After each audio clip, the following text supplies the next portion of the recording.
அவளே உனது இருவிழி முன் பழரச குவளையில் விழுந்த எறும்பின் நிலை எனது நிலை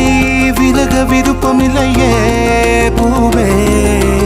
அதிசயனே பிறந்து பல வருடம் அறிந்தவை மறந்தது எனது நினைவில் இன்று உனது முகம் தவிர எதுவும் இல்லையே அன்பே வேறாரும் வாழாத பெருவாழ்விது நினைத்தாலே மனமெங்கும் மழை தூவுது மழலையின் வாசம் போதுமே தலையினில் வானம் போதுமே ஒரு கணமே உன்னை பிரிந்தால் உயிர் மலர் காய்ந்து போகுமே நீதானே பொஞ்சாதி நானே உன் சரிபாதி நீதானே பொஞ்சாதி